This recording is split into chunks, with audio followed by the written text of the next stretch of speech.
అందరికీ సర్వనిధి యూట్యూబ్ పక్షంగా 2025 సంవత్సరపు శుభాకాంక్షలు శుభములు మీకు తెలియపరుస్తూ ఉంటున్నాను.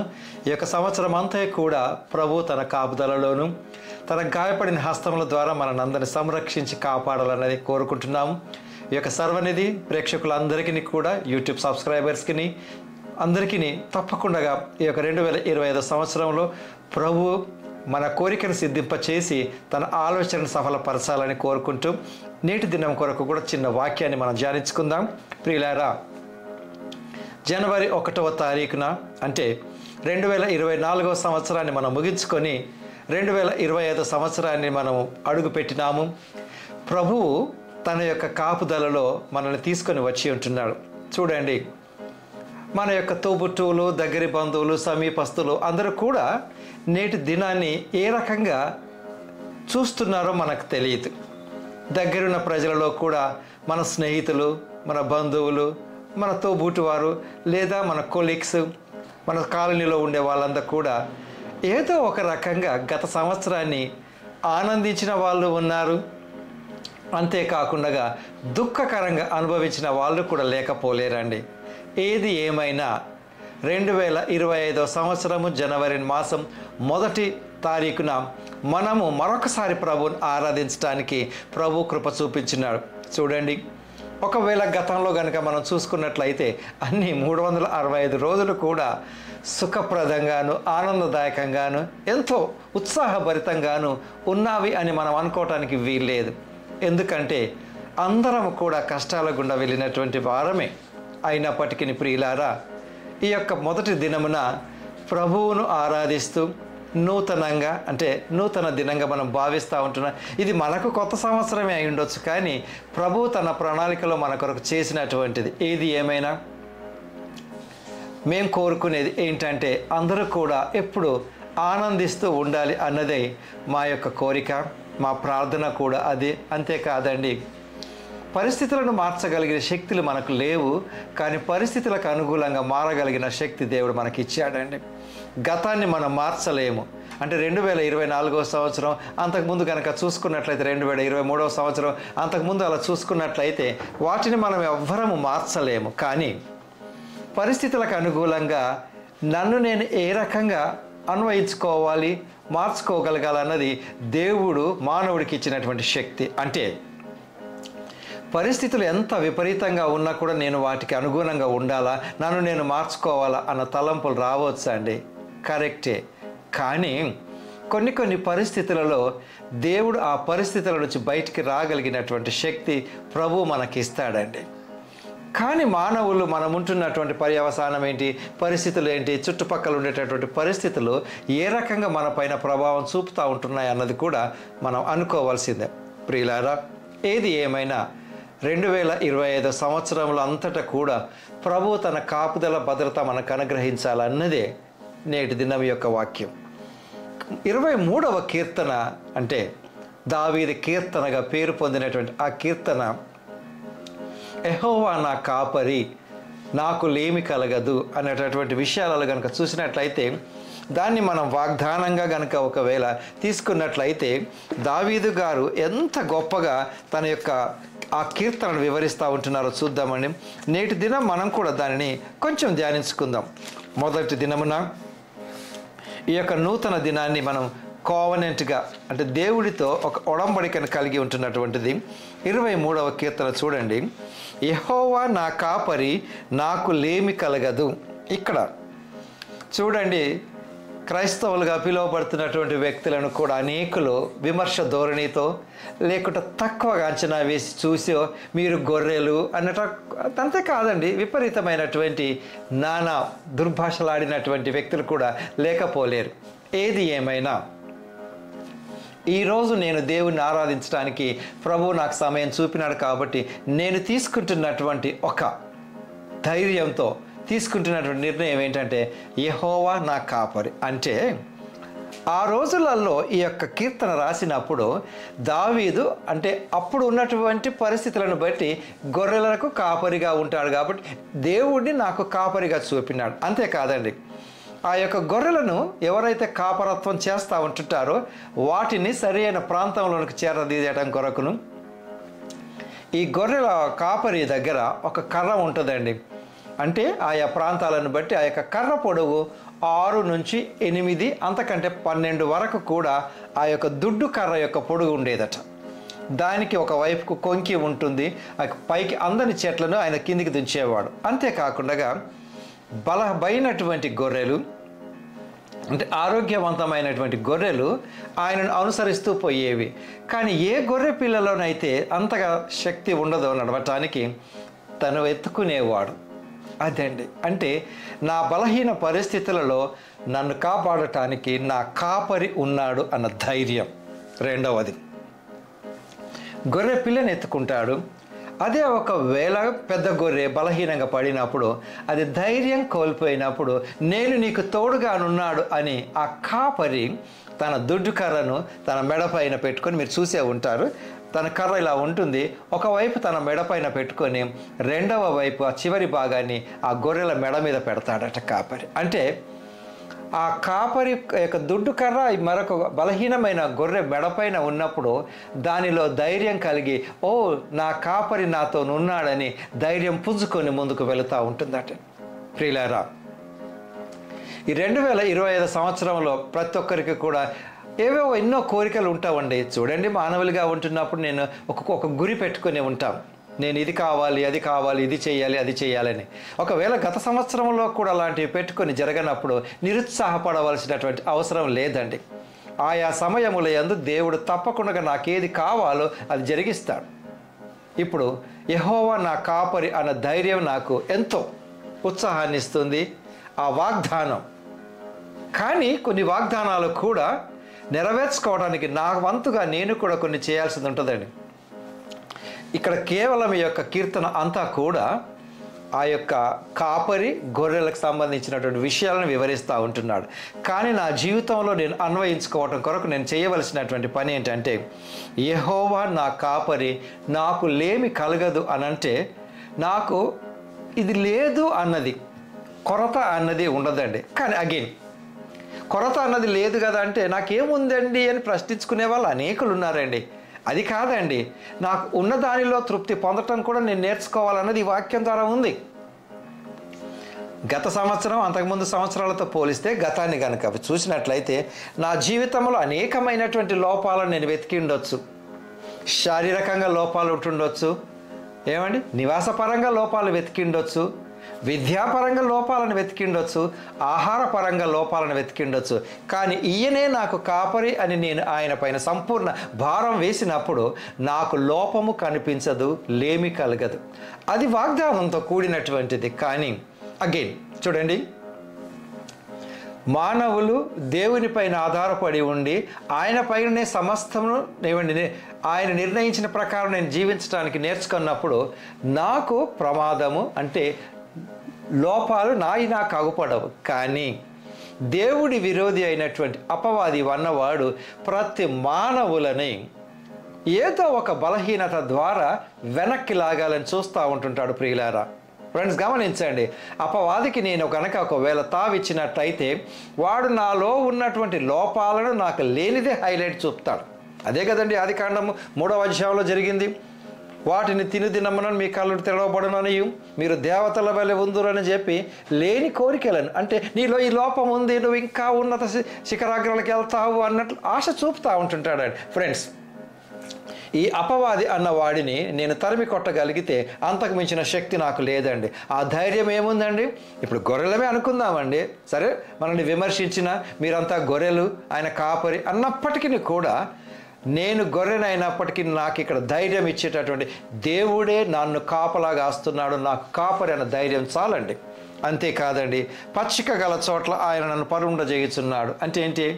గొర్రెలకు కావలసినటువంటి విశ్రాంతి తీసుకోవడానికి ఏమైనా ఉష్ణోగ్రత కలిగినటువంటి రాళ్లపైన కాకుండా పచ్చిక గల చోట్ల, అంటే ఎక్కడైతే ఆహారం ఉంటుందో పచ్చిక ఆహారం, గొర్రెలకు కావలసినటువంటి ఆహారమే. కాబట్టి ప్రియులారా, ఈ 2025 సంవత్సరంలో ప్రభువు నా పట్ల చూపినటువంటి కృపను తప్పకుండా అది నెరవేరుస్తాడండి. అగైన్ ఫ్రెండ్స్, మానవులుగా మనం ఈ లోకంలో జీవిస్తుంటున్నప్పుడు రక్త మాంసములు కలిగినటువంటి శరీరం మనకు ఉంది.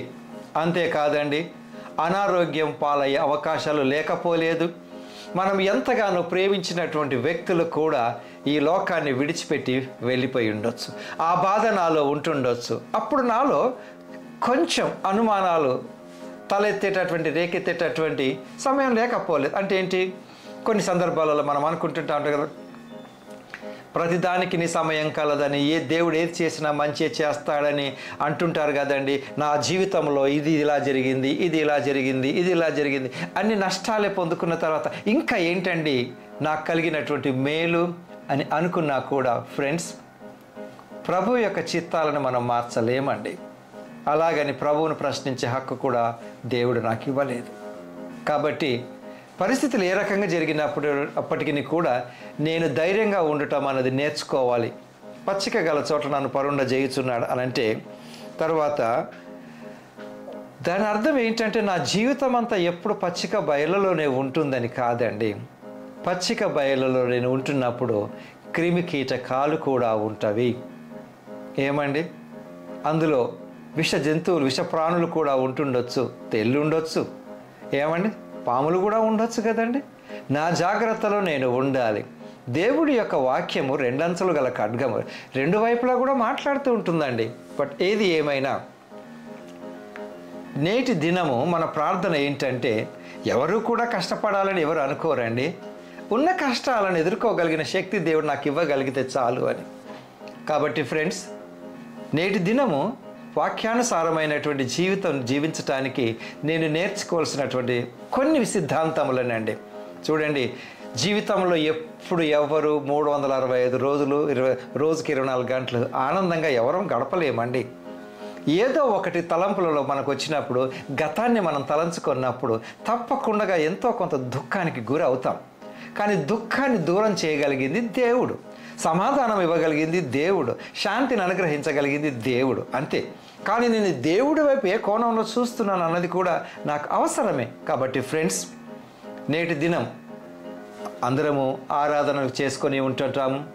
గత రాత్రి కూడా గత సంవత్సరానికి వీడుకోలు చెప్పి 2025కు ఆహ్వానం పలికి ఎంతో ఆనందోత్సవాలతో కొద్దిమంది టపాసులు అవన్నీ పేల్చుతూ కూడా, కొద్దిమంది మందిరంలోనే గడుపుతూ దేవుని ఆనందంగా, సంతోషంగా, ఆధ్యాత్మికంగా, ఆత్మీయ రూపకంగా దేవుని ఆహ్వానించిన వాళ్ళు ఉన్నారు. మరికొద్దిమంది శారీర సుఖం కొరకు వేరే రకంగా ఆనందించుకుంటూ 2025ను ఆహ్వానించిన వాళ్ళు కూడా. ఏది ఏమైనప్పటికీ ఫ్రెండ్స్, మా యొక్క ప్రార్థన ఏమిటంటే ప్రతి ఒక్కరూ కూడా ఆనందంగా ఉండాలన్నది, మీ యొక్క తలంపులను తప్పకుండా దేవుడు నెరవేర్చాలన్నదే మా యొక్క ప్రార్థన. నేటి దినం అందుకే 23వ కీర్తనలోని కొన్ని విషయాలు మనం ధ్యానించుకుంటున్నాం. ఆయన నాకు కాపరి, దానిని నేను స్వీకరించినప్పుడు, ఉదాహరణకి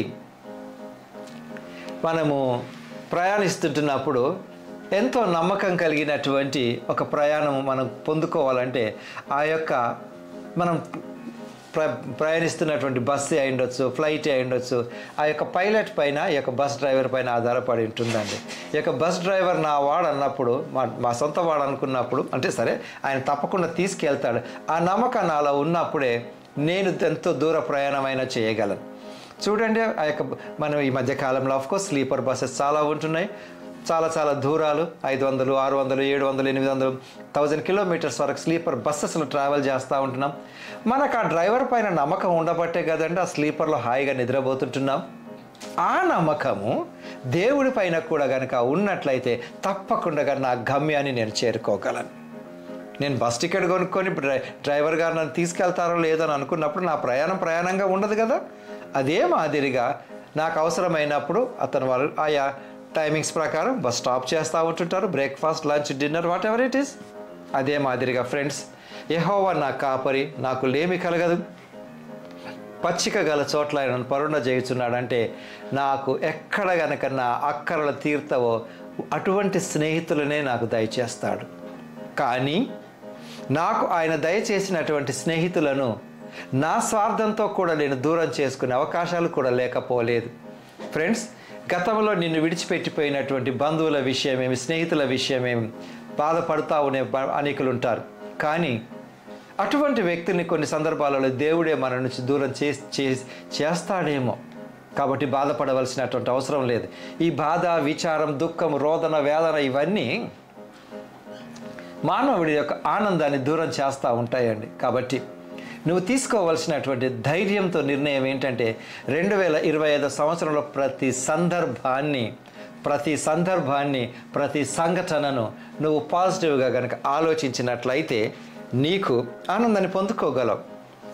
కొన్ని జంతువులు అంటే మామూలుగా మనకు గుంపులుగా ఉండేటటువంటి గ్రామములలో అంటే సిటీస్లలో చూసే అవకాశాలు తక్కువ. గొర్రెల గుంపు, మేకల గుంపు, పశువుల గుంపు. ఒక్కొక్కసారి ఆకాశంలో ఎగిరే పక్షిని చూసి ఈ భూమి మీద ఈ గుంపులో ఉండే ఒక జంతువు అనుకుంటుందట, ఎంత స్వతంత్రంగా ఎగురగలుగుతుంది ఆ పక్షి చూడండి అని ఒక జంతువు అనుకుందట. మరొక జంతువు ఏమనుకుందట, అయ్యో పాపము దానికి ఎవరు లేరు, ఒంటరిగా ఆకాశంలో ఎగురుతుంది అని అనుకుంది. అంటే ఒంటరిగా ఎగిరే పక్షి గురించి నేను మాట్లాడు. ఒకే ఒంటరిగా ఎగిరే పక్షికి 2 రకములైనటువంటి తలంపులు ఈ జంతువుల నుంచి వచ్చినాయి కదండి. అదే మాదిరిగా మానవులమైనటువంటి మనం కూడా ఒక వ్యక్తిని, ఒక సంఘటనను, ఒక పరిస్థితిని ఎలా చూస్తున్నామన్నది అవసరం అండి. కాబట్టి పరిస్థితులలో నుంచి నేను ఆనందాన్ని పెంచుకోగలగాలి, తెచ్చుకోగలగాలి, ఉంచుకోగలగాలి. అది నేను తీసుకునేటటువంటి నిర్ణయం అయి ఉంటుండాలి. అంతేకాకుండా ఇక్కడ ఏమంటున్నాడండి, శాంతికరమైన జలముల యొద్దకు నన్ను నడిపించుతున్నాడు. ఆయన నడిపిస్తున్నాడు, కానీ నేను ఎక్కడికి వెళ్తున్నాను? శాంతికరమైన జలముల యొద్దకు అంటే శాంతిగా అంటే మామూలుగా ఈ యొక్క జలములలో కొన్ని పైనుంచి పడేటటువంటి జలములు కొన్ని ఉంటాయి. దాన్ని ఏమంటారంటే వాటర్ ఫాల్స్. కానీ ఆ శబ్దమే ఎంతో దూరంలో ఉన్నప్పటికీ కూడా మనకు వినపడతా ఉంటుంటుంది. ఎంతో హైట్ నుంచి అవి కింద పడతా ఉంటుంటాయి. ఆ శబ్దం, అటువంటి శబ్దం దగ్గరికి వెళ్ళాలన్నప్పుడు కూడా ఒక్కొక్కసారి మనకు భయం అవుతూ ఉంటుంటుంది. మీరు ప్రాజెక్ట్స్లలో చూసి ఉండొచ్చు, నాగార్జున సాగర్ లేదా శ్రీశైలం ప్రాజెక్ట్. అవి ప్రాజెక్టులు గేట్స్ ఎత్తినప్పుడు నీళ్ళు కిందికి వచ్చి మళ్ళీ పైకి లేస్తాయి. ఆ ఫ్లో కనుక కిందికి వెళ్ళినట్లయితే భూమి అక్కడ కట్ అవుతుంది కదా, మళ్ళీ పైకి ఎగసి కొన్ని అడుగుల మట్టుకు పైకి ఎక్కి మళ్ళీ బయటపడతా ఉంటుంటాయి.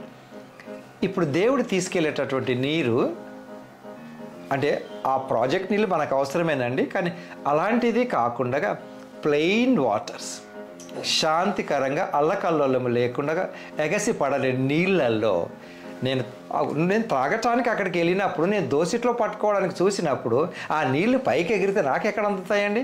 శాంతికరమైన జలముల యొద్దకు అంటే నేను తాగటానికి అనుకూలమైనటువంటి జలము, పరిశుభ్రమైనటువంటి జలాన్ని నాకు నన్ను నడిపిస్తాడు. అగైన్ నేను అక్కడికి వెళ్ళినప్పుడు నా జాగ్రత్తలో నేను ఉండాలి. శాంతికరమైన జలముల యొద్దకు ఆయన నడిపిస్తాడు. అదే కృప దేవుడు మనకు దయచేయాలన్నది మన ప్రార్థన. అంతేకాదండి, నా ప్రాణమునకు ఆయన సేద తీర్చుచున్నాడు, తన నామమును బట్టి నీతి మార్గములో నన్ను నడిపించుచున్నాడు.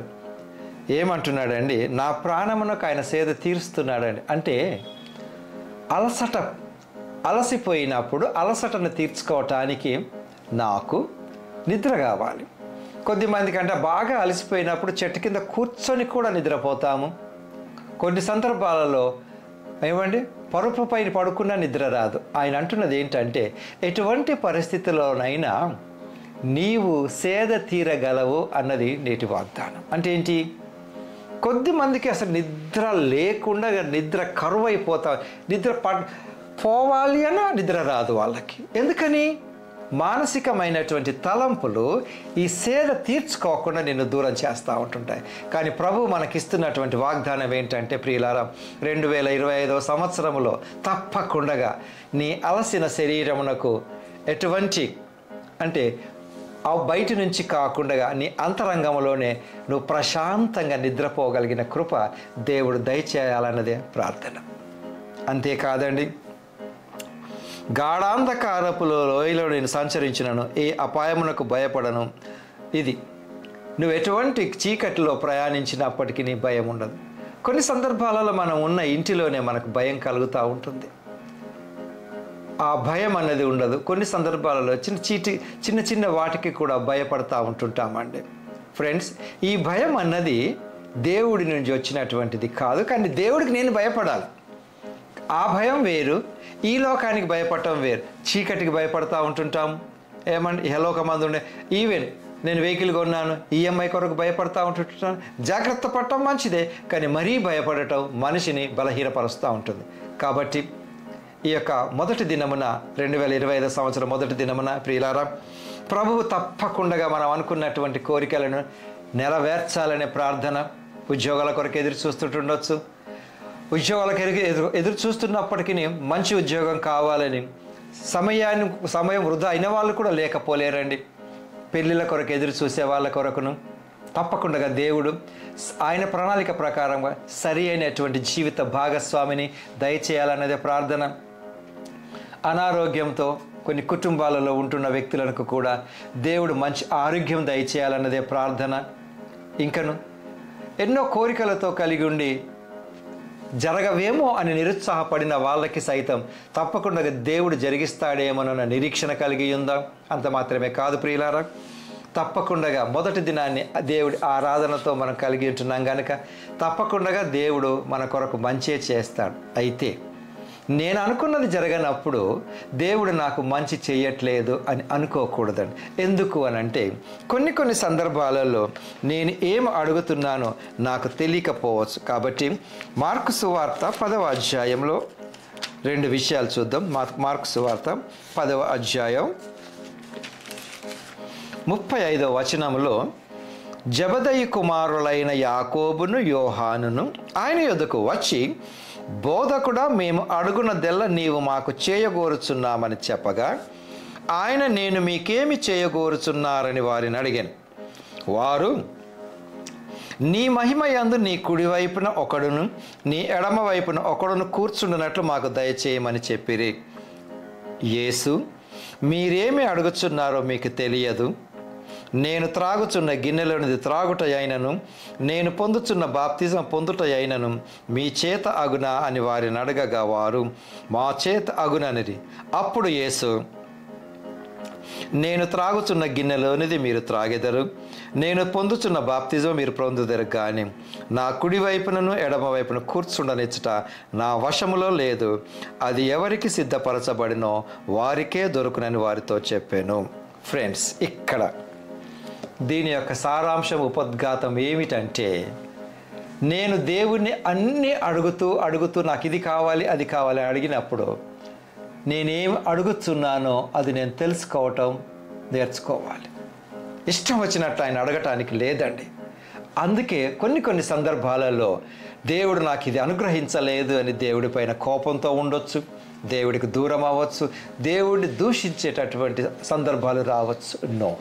కాబట్టి నేను దేవుణ్ణి ఏం అడుగుతున్నానో దానికి ఒక క్రమ పద్ధతి ప్రకారం ఆయన అంటాడు. పరలోక ప్రార్థన అంటుంటాం కదా, నీ రాజ్యం నీ చిత్త ప్రకారంగా నా ఇష్టానుసారంగా అన్ని నేను జరిగించినట్లయితే దేవుడు నాకు అక్కర్లేదన్నట్టుగా నేను జీవిస్తానండి. కాబట్టి ఫ్రెండ్స్, దేవుడి ప్రణాళిక చొప్పున నేను ఏది నేర్చుకోవాలి, ఏది అడగాలి, అయినప్పటికీ దేవుడి యొక్క వాగ్దానాలు నా ప్రణాళికలో తను పెట్టినటువంటి తప్పకుండా నెరవేరుస్తాడండి. నేను అనుకున్న ఆకారంలో నేను ఉండకపోవచ్చు, కానీ దేవుడు పెట్టిన ఆకారంలో నేను జీవిస్తున్నాను. నేను అనుకున్నటువంటిది జరగకపోవచ్చు, నేను అనుకున్నటువంటి ఆస్తిపాస్తులు నాకు లేకపోవచ్చు, కానీ ఆయన అనుకున్నటువంటి ఆనందంలో నేనున్నాను కదండి. నేను అనుకున్న ఉద్యోగం నాకు రాకపోవచ్చు, కానీ ఆయన నాకు అనుగ్రహించిన ఉద్యోగాన్ని స్వీకరించినప్పుడు నేను ఆనందంగా గడపవచ్చు. కాబట్టి ఫ్రెండ్స్, పరిస్థితులను నేను మార్చలేకపోయినా పరిస్థితులకు అనుగుణంగా మారగలిగిన శక్తి దేవుడు మనకిస్తాడు. కాబట్టి 2025 సంవత్సరం అంతా కూడా ప్రభువు తన చిత్తాన్ని నా పట్ల ఏం చేసినాడు దాని ప్రకారం జీవించే కృప దయచేయాలని, ఆయనకిష్టమైనటువంటి మనుషులుగా జీవించే కృప దయచేయాలని, తప్పకుండా అందరికీ శాంతి, సమాధానం, ఆదరణ, నెమ్మది కలిగించాలని మనం ప్రార్థిద్దాం. ప్రేమ కనికరం కలిగిన ప్రియ పరలోకపు తండ్రి, ఇంతవరకు మీరు మమ్మల్ని కాచి కాపాడి నూతన సంవత్సరమైనటువంటి 2025 సంవత్సరంలో ప్రవేశింప చేసినందుకై మీకు వందనాలు చెల్లిస్తూ ఉంటున్నాం. ఈ సంవత్సరం అంతైన కూడా ప్రభువా, మీరు మా పట్ల తలపెట్టినటువంటి ప్రతి ప్రణాళికను సంపూర్ణం చేయమని మేము వేడుకుంటూ ఉంటున్నాం ప్రభువా. అంతేకాకుండా విద్యలో ఉన్నత విద్య కొరకు చూస్తున్నటువంటి వారికి మార్గమును సరళం చేయండి. ఉద్యోగాల కొరకు ఎదురు చూస్తున్నటువంటి వారికి ఉద్యోగాలు ప్రభువా, వారికి అనుకూలమైన ఉద్యోగాన్ని అనుగ్రహించండి. ఇంకా ప్రభు పెళ్ళిళ్ళ కొరకు ఎదురు చూసే వారికి కూడా ప్రభువా మీ యొక్క ప్రణాళిక ప్రకారం జీవిత భాగస్వామిని అనుగ్రహించండి. సంతానం లేని వారి కొరకు ఎదురు చూస్తున్నటువంటి వారికి కూడా ప్రభువా మీ పరలోకపు వాక్యాలలో వారికి దాచినటువంటి ధన నిధుల నుంచి ప్రభువా వారికి గర్భఫలము దయచేయండి. అనారోగ్యంతో ఉన్న వారిని ముట్టండి, స్వస్థత దయచేయండి. ఇంకా ఒక్కొక్కరు ఎటువంటి కోరికలతో ప్రభువా నేటి దినం వారి గురి కలిగి ఉంటున్నారు, తప్పకుండా మీరు నెరవేరుస్తారని విశ్వసిస్తూ మీ యొక్క ప్రణాళిక చొప్పున ప్రతి ఒక్కరిపైన మీ గాయపడిన హస్తం నుంచి దీవించమని సమస్త ఘనతలమై మీకే చెల్లిస్తూ ప్రభు నూతన సంవత్సరం అంతా మీ కాపుదల భద్రత మాకు అనుగ్రహించి మేము పొందుకున్నామని యేసు నామములో అడిగి వేడుకుంటున్నాను తండ్రి, ఆమేన్. మంచిదండి. మరొకసారి సర్వనిధి సభ్యులందరికీ కూడా ప్రభు అయినటువంటి యేసుక్రీస్తు నామములో శుభములు తెలుపుతూ నూతన సంవత్సరపు ఆశీర్వాదాలు అందరికీ కలుగును గాక. ఆమేన్.